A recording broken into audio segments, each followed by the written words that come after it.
Halo sahabat, Assalamualaikum. Semoga sehat selalu dan senantiasa berbahagia.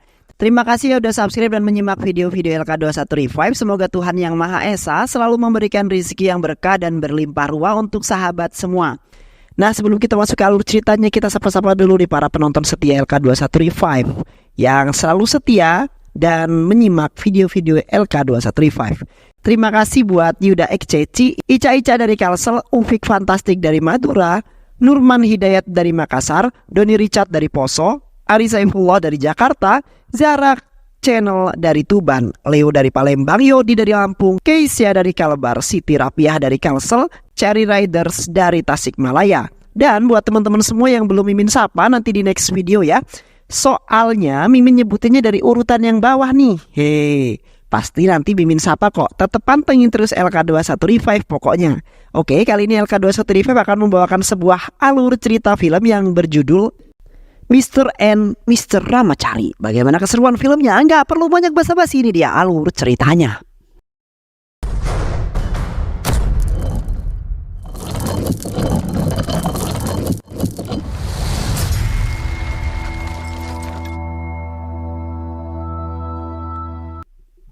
Bocil yang satu ini bernama Ramacari. Sudah nakal sejak dini, baik di sekolah ataupun di rumahnya. Dia selalu mendapatkan omelan oleh guru dan ibunya. Ibunya selalu membanding-bandingkan dirinya dengan Hari, kakaknya yang sangat cerdas. Ramacari kecil menjadikan Wisnu Pardan sebagai seorang idola dalam kehidupannya. Kecintaannya terhadap Wisnu Pardan semakin menjadi-jadi saat ia beranjak dewasa. Ramacari bahkan mengukir tato Wisnu Pardan persis di dadanya. Tak hanya kecintaannya saja yang bertambah, kenakalan dirinya juga semakin menjadi-jadi. Hanya karena masalah sepele saja, dia bahkan terlibat perkelahian dengan sekelompok preman. Para preman itu mematikan film Wisnu Pardan yang sedang diputar. Hal tersebut kemudian membuat Ramacari murka dan langsung melibas mereka semua. Gaya hidup Ramacari yang berandalan membuat dirinya berkonflik dengan ayah tercintanya. Ayahnya bahkan tak pernah lagi berbicara dengan Ramacari selama beberapa tahun. Hal ini berbanding terbalik dengan Hari, kakaknya. Hari selalu dianak emaskan dan dibanggakan oleh kedua orang tuanya. Di dalam kampus, Ramacari tentu saja disegani oleh semua mahasiswa. Semua itu karena dia adalah seorang pembuat onar dan jago bertarung. Suatu hari, Ramacari yang sudah lama tak masuk kuliah kembali mengunjungi kampusnya untuk melihat-lihat. Namun tiba-tiba dia terkesima dengan seorang gadis cantik bernama Divya. Kecantikannya dan keanggunan paras Divya membuat Ramacari langsung jatuh cinta. Karena kecantikannya juga, Divya sering diganggu dan digoda oleh preman-preman kampus. Ramacari yang melihat hal tersebut tentu saja marah. Dia langsung menghajar preman-preman kampus itu dan mengalahkannya.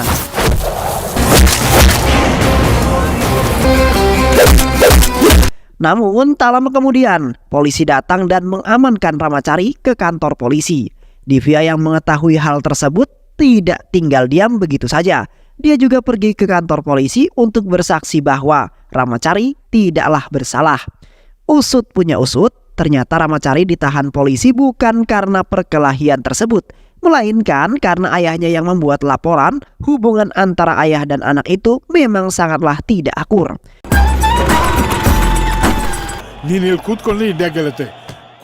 Di sisi lain, usaha Ramacari yang telah melindungi Divya ternyata membuat Divya mulai jatuh cinta dan tumbuh benih-benih cinta yang sangat subur di hatinya Divya.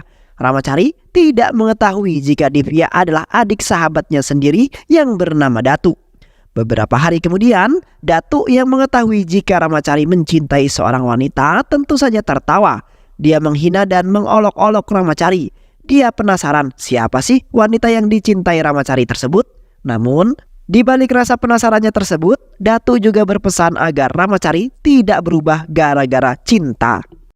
Cinta bisa membuat laki-laki menjadi seorang budak wanita. Laki-laki akan menuruti semua kemauan wanita dan akan melakukan apa yang dilarang oleh wanita. Ternyata apa yang dikatakan oleh Datu memang benar. Suatu hari, Divya menghubungi Ramacari. Tapi Ramacari tidak mengangkat teleponnya tersebut karena dia sedang menghadiri acara Wisnu Pardan.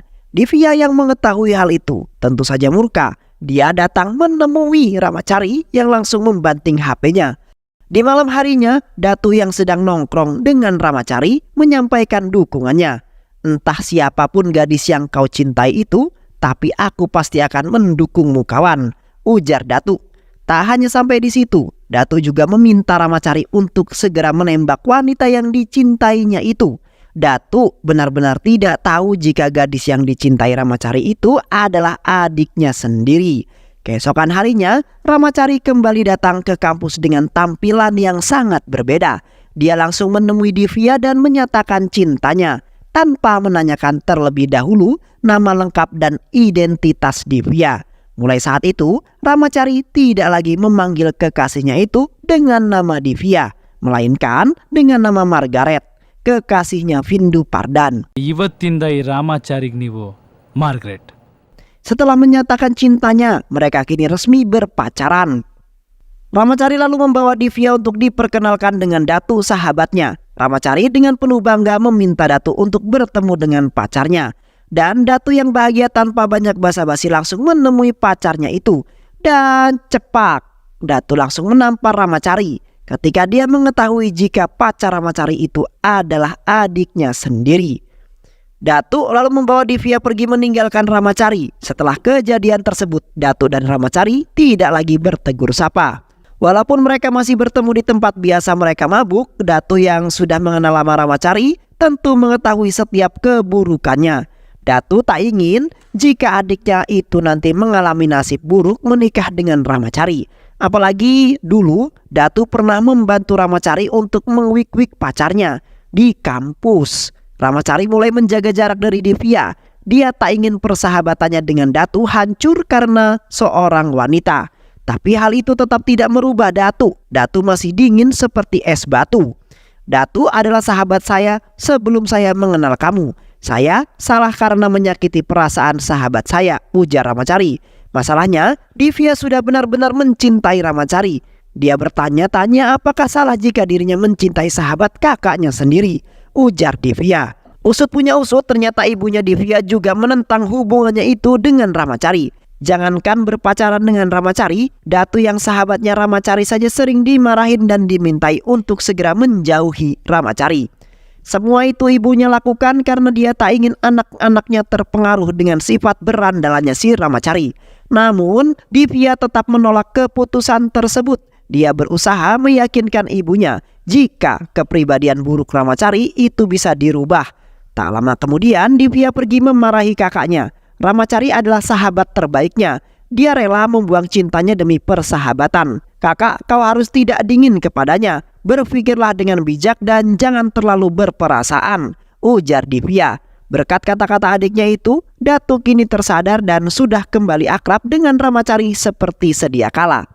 Dia bahkan mendukung hubungan Ramacari dengan adiknya tersebut. Beberapa hari kemudian, Divya mengabarkan kepada Ramacari jika dia akan pergi ke Doha selama 3 hari untuk menghadiri acara pernikahan temannya. Namun, Ramacari yang sudah terlanjur bucin langsung menyusul Divya saat itu juga. Setelah acara pernikahan selesai, Divya menyampaikan keinginannya pada Ramacari. Jika dia menikah nanti, dia ingin ada burung-burung merak yang menyambutnya. Dia juga ingin agar dirinya nanti berjalan di atas pelangi. Sementara itu, kebahagiaannya tidak hanya dirasakan oleh temannya Divya saja, tapi juga dirasakan oleh ayahnya Ramacari. Ayah Ramacari mengumumkan jika sebentar lagi Hari akan segera menikah dengan anak sahabatnya yaitu Gita. Hari hanya bisa diam dan menuruti permintaan ayahnya tersebut. Dia hanya bisa mengiyakan sambil tertawa. Hal yang berbeda justru dialami oleh Divya. Kedua orang tuanya terus memarahi dan meminta Divya untuk meninggalkan Ramacari. Untuk menyelesaikan masalah itu, Divya ingin berbicara dengan Ramacari, tapi Ramacari malah sibuk dengan tongkrongannya sendiri. Divya tentu saja kesal dengan semua itu. Kekesalannya semakin menjadi-jadi ketika Divya meminta Ramacari untuk mendonorkan darahnya. Namun, dokter mengatakan jika darah Ramacari tidak bisa digunakan karena dia adalah seorang perokok dan juga pemabuk. Setelah mengetahui penjelasan tersebut, Divya juga pada saat itu meminta Ramacari untuk segera berhenti merokok dan menenggak minuman keras. "Kau harusnya berhenti dari semua kelakuan burukmu itu. Kau harusnya mulai memikirkan masa depanmu. Apakah kau memiliki tabungan? Apakah kau memiliki rencana masa depan? Tanya Divya. Ramacari yang tidak suka diatur tentu saja sangat kesal. Dia lalu balik memarahi Divya yang akhirnya membuat mereka cekcok dan hubungan mereka sangat renggang pada saat ini. Sejak kejadian itu, Divya dan Ramacari tidak lagi berbicara selama 1 minggu. Ketika hari ulang tahun Divya tiba, Ramacari sudah menyiapkan kado khusus untuk dirinya. Divya juga sudah menunggu dan berharap kado apa yang akan diberikan oleh Ramacari. Namun, hal yang tak diinginkan tiba-tiba saja terjadi. Ramacari mendapat kabar jika ayahnya dilarikan ke rumah sakit. Mana saat itu, hari kakaknya sedang tidak ada di rumah. Ramacari yang biasanya ribut dengan ayahnya, tanpa pikir panjang langsung bergegas pergi ke rumah sakit. Ramacari bahkan tidak tidur untuk menjaga ayahnya tercinta itu. Malangnya semua yang dialami Ramacari tidak diketahui oleh Divya. Divya jadi kecewa dan juga kesal karena mengira bahwa Ramacari tidak peduli dengan ulang tahunnya. Setelah kembali ke rumah, Ramacari ingat tentang ulang tahun Divya. Dia langsung menghubunginya. Namun Divya tak kunjung menjawabnya. Ramacari lalu pergi menemui Divya sambil membawa kadonya. Dia mencegat Divya di tengah jalan. Ramacari lalu menjelaskan apa yang terjadi pada dirinya. Namun Divya malah mengambil kesimpulan sendiri. Dia mengatakan jika Ramacari telah berubah. Ramacari sudah menganggap jika ulang tahun dirinya tidak lagi penting. Dulu kamu menjadikanku sebagai duniamu, namun sekarang kamu hanya memikirkan dirimu sendiri. Saya telah salah menilai kamu, ujar Divya. Kata-kata Divya tersebut membuat Ramacari sangat kesal. Perbedaan prinsip dan juga pendapat semakin memperparah hubungan mereka. Menurut Ramacari, hadirnya pacarnya tidak harus meninggalkan sahabat dan keluarga. Sedangkan menurut Divya, pacar harus selalu didahulukan. Pertengkaran itu terus berlangsung hingga akhirnya diakhiri dengan sebuah tamparan. Bukan Ramacari yang menampar Divya, melainkan ibunya sendiri.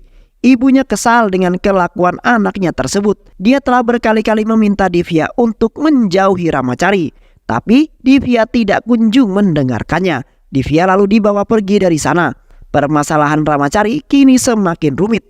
Hari yang selama ini dibanggakan dan dipuja-puja malah kabur dari rumah. Hal itu Hari lakukan karena dia tidak ingin menikahi Gita. Dan itulah alasan yang kemudian membuat ayah Ramacari dilarikan ke rumah sakit. Di dalam kampus, Ramacari berusaha untuk menyelesaikan masalahnya dengan Divya. Dia terus meminta maaf pada Divya sambil menceritakan jika ayahnya saat itu masuk ke rumah sakit. Sayangnya, Divya tidak mau mengerti. Dia terus meminta Ramacari untuk berubah menjadi lebih baik lagi. Dia juga menyarankan agar Ramacari kuliah sambil bekerja. Sepupu saya akan memberikanmu pekerjaan. Kau bisa bekerja di sana, kata-kata Divya itu tentu membuat Ramacari sangat murka. Dia merasa jika harga dirinya sedang diinjak-injak. Saat itu, saya tidak akan berubah. Saya tetap akan menjadi diri saya sendiri. Semua ini saya lakukan untuk membahagiakan orang lain, ujar Ramacari. Pertikaian yang seharusnya menyelesaikan masalah kemarin justru malah menimbulkan masalah baru. Saking parah pertikaian itu, kata-kata perpisahan pun diucapkan. Saya akan pergi, saya tidak akan menunjukkan wajah saya lagi. Bukannya menahan Divya, Ramacari justru membiarkannya pergi. Pergilah sana, pergi, kehidupan saya sudah bahagia sebelum kehadiran kamu. Kamu pikir aku akan mati tanpa kehadiranmu, hah? Ucap Ramacari. Putusnya hubungan Divya dengan Ramacari kemudian membuat para preman kampus kembali mengganggu dan melecehkannya. Hal itu benar-benar membuat Ramacari murka. Dia tanpa basa-basi langsung bergerak dan menghajar mereka semua. Kebrutalan Ramacari membuat banyak fasilitas kampus hancur berantakan. Ramacari lalu mengatakan pada mereka semua, tidak ada siapapun yang boleh menggoda Divya. Dia itu cintaku dan hanya akulah yang boleh menggodanya, tegas Ramacari. Di sisi lain, pihak kampus yang sudah muak dengan kelakuan Ramacari lalu memanggil ayahnya untuk datang menghadap. Rektor kampus langsung memarahi Sankar, ayahnya Ramacari, karena tak becus dalam mendidik putranya. Sankar mengakui jika anaknya memang nakal. Dia juga perokok, pemabuk dan juga angkuh. Tapi di balik semua itu, dia tidak pernah mempermalukan saya, ujar Sankar. Sankar juga mengakui jika kenakalan anaknya itu membuat dia dan dirinya tak pernah berbincang lagi selama bertahun-tahun. Dia memang berandalan, tapi jika dia berkelahi, dia pasti memiliki alasan. Izinkan saya meminta maaf atas namanya, ujar Shankar. Shankar dan juga Ramachari lalu pergi dari sana. Pembelaan yang dilakukan oleh ayahnya itu telah merubah hubungan keduanya. Ramachari tak lagi membelakangi ayahnya saat dibonceng. Dia bahkan mau memegang pundak ayahnya dan mau membantu ayahnya bekerja di toko. Di sisi lain, Divya terus bersedih karena mengingat kenangan bersama Ramachari. Kesedihan itu semakin menjadi-jadi ketika dia membuka hadiah dari Ramachari. Hadiah itu adalah lukisan Ramachari dan Divya yang sudah menua. Hari demi hari terus berlalu. Hubungan antara Ramachari dengan ayahnya jadi semakin erat. Namun, di balik itu semua, ada kesedihan dan kebingungan yang sedang menimpa Shankar. Dirinya selalu menghindar setiap kali Venkatesh, sahabatnya, menghubungi Shankar. Tahu jika Venkatesh ingin menanyakan tentang kejelasan pernikahan Gita. Tapi di sisi lain, dia tak ingin Venkatesh tahu bahwa Hari telah kabur dari rumah. Mendengar peliknya permasalahan itu, kemudian membuat Ramachari lalu turun tangan. Dia meminta ayahnya untuk jujur dan mengatakan apa yang sebenarnya terjadi. Sesampainya di sana, Shankar takut jika penjelasannya itu menyakiti hati sahabatnya tercinta. Apalagi pada saat ini, Venkatesh tengah sakit dan menderita penyakit jantung. Venkatesh bisa mati mendadak jika dia kaget dan terkejut. Setelah diam cukup lama, Ramachari lalu mendesak ayahnya untuk berbicara dengan baik dan jujur. Shankar lalu menjelaskan bahwa aku sudah menganggap Gita sebagai anakku sendiri. Tapi Hari bukanlah anak yang baik. Dia kabur dari rumah karena tak ingin menikahi Gita. Venkatesh yang mendengar hal itu langsung kaku, yang membuat Shankar menjadi panik. Dia mengoceh berbagai hal untuk menenangkan Venkatesh. Dia tanpa sadar justru berkata bahwa Ramachari lah yang akan menikahi Gita. Dia adalah anaknya yang baik dan juga santun. Dia cocok menikah dengan Gita. Kata-kata Shankar berhasil membuat Venkatesh kembali normal. Dirinya sangat senang karena Ramachari lah yang akan menikahi Gita. Tak lama kemudian kabar pernikahan Ramachari akhirnya sampai ke telinga Divya. Divya yang mendengarnya langsung terkejut lalu menangis. Divya menangis sejadi-jadinya karena dia masih sangat mencintai Ramachari. Karena tak sanggup ditinggalkan Ramachari, Divya lalu menenggak racun dan dilarikan ke rumah sakit. Ramachari lalu datang untuk menjenguknya. Namun situasi kini justru menjadi semakin rumit. Divya yang dulu sangat mencintai Ramachari kini berubah menjadi sangat membencinya. Ramachari berusaha untuk menjelaskan semuanya. Namun Divya tidak mendengarkannya. Dia justru meminta Ramachari untuk segera pergi. Setibanya di rumah, Ramachari semakin dibuat bingung karena pada saat itu tengah diadakan penetapan waktu pernikahan. Ramachari hanya bisa diam dan mengikuti semua yang akan terjadi. Tak lama kemudian Gita mengatakan kepada Ramachari jika dia tak ingin menikah dengan Ramachari. Gita mencintai seorang pria muslim bernama Farhan, tapi dia tak mungkin mengatakannya pada sang ayah. Gita lalu meminta Ramachari untuk melakukan sesuatu agar pernikahan ini bisa dibatalkan. Tapi Ramachari menolak hal itu. Dia tak mungkin menghancurkan kebahagiaan keluarganya pada saat ini. Sehingga mau tidak mau pernikahan harus tetap dilakukan. Sementara itu, Divya kini dijodohkan dengan seorang pemuda tampan yang tajir melintir bernama Akash. Divya lalu menetapkan kapan dan tempat di mana mereka akan menikah. Di malam harinya, Ramachari yang sedang sedih mengutarakan semua perasaannya. Divya adalah gadis yang sempurna di mata saya. Semua tuntutan dan larangannya itu adalah untuk kebaikan saya. Dia yang memintaku untuk berhenti merokok dan meminum minuman keras. Itu semua demi kesehatanku. Dia yang memintaku untuk bekerja. Itu juga demi masa depanku. Dia mengajariku banyak hal tentang kehidupan. Tapi dia lupa mengajariku bagaimana hidup tanpa dirinya. Pernikahan Ramachari dan pernikahan Divya ternyata ditangani oleh wedding organizer yang sama, yaitu Gouda. Gouda bingung dengan apa yang terjadi karena kedua pernikahan itu akan diadakan di tanggal yang sama dan di tempat yang sama, yaitu pada tanggal 18 di Citar Durga. Ketika acara belanja berlangsung, aksi saling sindir menyindir pun terjadi.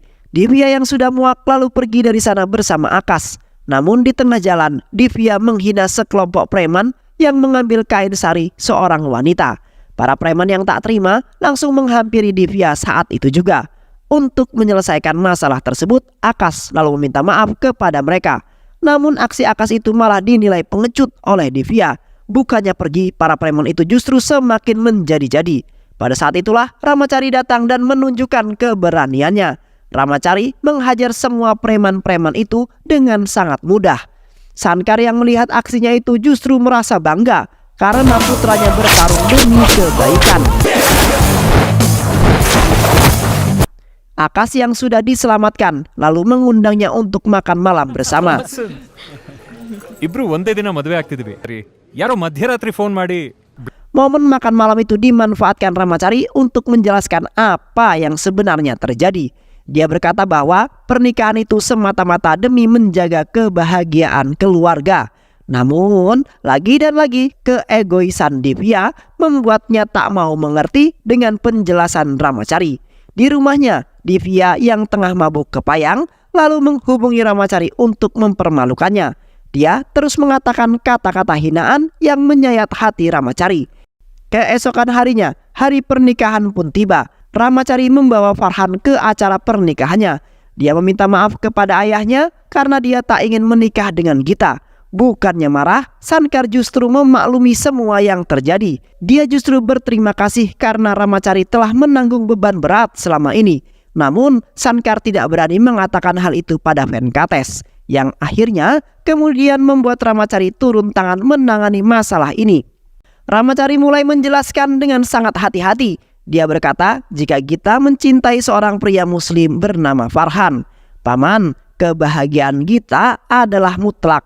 Kamu tidak perlu mendengarkan apa kata orang, tegas Ramacari. Untungnya Venkates tidak kena serangan jantung. Dia mau mendengarkan kata-kata Ramacari. Bahkan dia juga merestui kemudian pernikahan Gita dengan Farhan. Di sisi lain terlihat Datuk yang sedang mewanti-wanti Divya. Dia ingin agar Divya menikah dengan Ramacari. Tapi Divya tetap keras kepala. Divya tidak akan membatalkan pernikahan ini. Dia akan tetap melanjutkannya hingga menjadi seorang suami istri. Mendengar kata-kata itu, Datuk hanya bisa meminta agar Divya tidak menyesal dengan keputusannya tersebut. Mengingat Divya masih sangat mencintai Ramacari. Hal itu dapat dibuktikan dengan Divya yang mengenakan sari pemberian Ramacari. Dia setuju menikahi Gita hanya untuk membuat ayahnya bahagia. Tapi sekarang dia sudah menyelesaikan masalah itu. Dia telah membuat Gita menikah dengan laki-laki yang dia cintai, tegas Datuk. Tapi lagi dan lagi omongan kakaknya itu tidak didengarkan oleh Divya. Ramacari yang sadar jika cintanya ditolak lalu pergi ke tempat patung idolanya, patung Wisnu Pardan yang ada di benteng Cidudurga. Ayah Ramacari, Sankar, sangat sedih dengan penderitaan yang dialami oleh putranya. Ketika Divya berjalan menuju tempat pernikahan, dia sangat terkesima dengan desain acara pernikahan. Desain itu sama persis dengan mimpi pernikahannya yang ia katakan pada Ramacari dulu. Adalah merak yang menyambutnya dan dia berjalan di atas pelangi. Divya memang akan menikah dengan Akas, tapi dirinya lalu memikirkan Ramacari. Di tengah jalan, langkah Divya tiba-tiba berhenti. Dia berkata jika dia ingin Ramacari. Saya sadar jika semua yang saya lakukan itu salah, Bu, ujar Divya. Akas dan semua orang terkejut dengan kata-kata itu. Divya lalu pergi dari sana tanpa memikirkan Akas dan pernikahannya. Dia terus berkeliling mencari Ramacari hingga akhirnya dia menemukan Ramacari di patung Wisnu Pardan. Mereka lalu berpelukan dan film pun selesai. Baik sahabat, itulah alur cerita dari film Mr. Ramacari. Semoga teman-teman semua terhibur setelah menyimak alur cerita film ini. Terima kasih sudah menyimak video-video LK21 Revive. Semoga sahabat semua terhibur. Sampai bertemu lagi di video-video berikutnya. Wassalamualaikum warahmatullahi wabarakatuh.